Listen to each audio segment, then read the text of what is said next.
Oh, this is some kind of story. A California couple fired their live-in nanny, but guess what? She refuses to move out.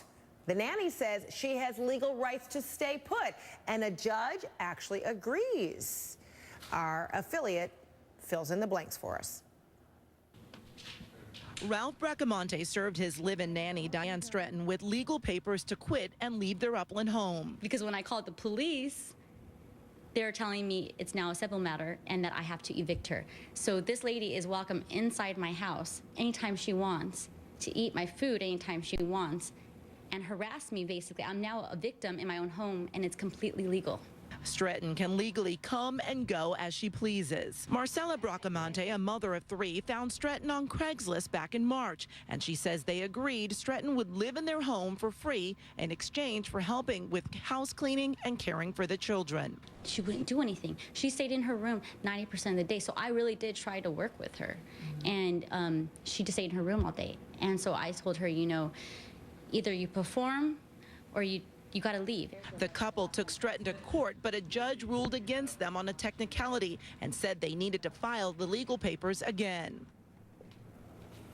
Wow, that's some story. The nanny's belongings actually still remain at the couple's house, but at this hour, still unclear whether the nanny has returned to the house. But look, here's some pictures last night. She's actually sitting in her vehicle here outside the police station in Los Angeles.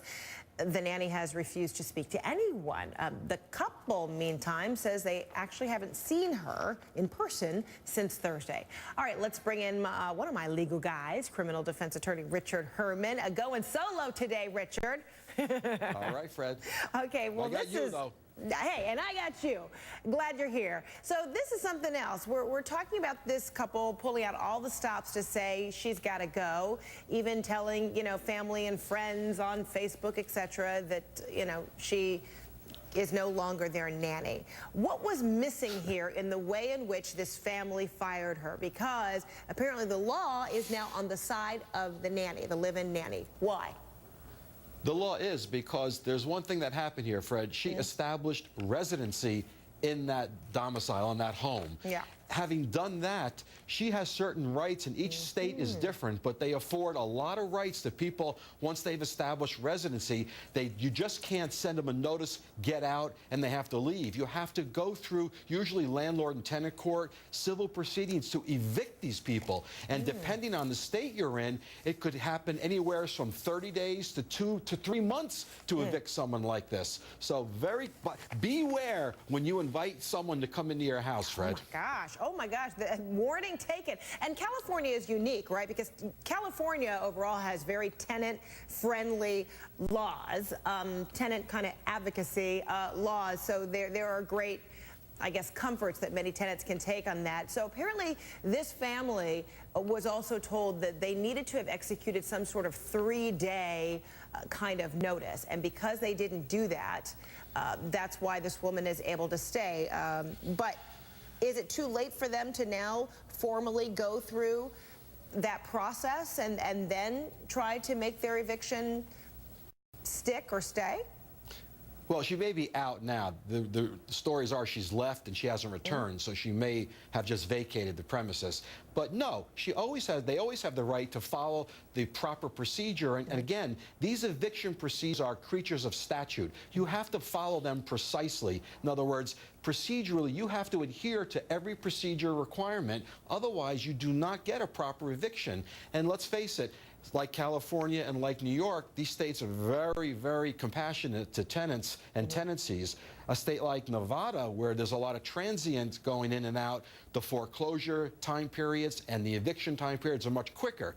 But again, you must adhere strictly to the rules of procedure when attempting to evict. And hotels have this problem, Fred, when people stay in hotels and they extend their stays, and next thing you know, they've established residency in the hotel, the hotels have to go through eviction proceedings. Oh, interesting. So then in this case, is there a penalty that this family might be facing, besides what this family might say is the penalty already, that, you know, she gets to maintain some residency there? But is there a penalty that a family, you know, who invites a live-in nanny to stay, you know, doesn't execute proper, you know, eviction or firing notice, do they have to, you know, pay a fine potentially for not adhering to that law? Well, there are damages, believe it or not, Fred. There are damages that this tenant who established residency in their home could seek to enforce. And she's on the vexatious litigant list for the state of California. So she brings more frivolous cases, I think, than anybody. So break open a bubbly for her. She'll probably come after these people and sue them. But, you know, there's home-style justice, which I've seen happen in many cases, where the owners just say, you know, I had enough. Throw them out, get all their stuff, throw it on the street. And yes, potentially, they could be facing serious fines. It's in the nature of fines. Wow. Yeah. So bottom line, seriously do your research before you embark on any arrangement that is similar to this, right? Yeah, don't rely on Craigslist if you're going to invite someone to establish residency in your home. You know, do a little better background check. Yeah, apparently this family did obtain the 64-year-old woman to take care of their 3 kids by way of Craigslist. But hey, lots of lessons learned, and we're all learning lessons by way of their case here, too. Thanks so much.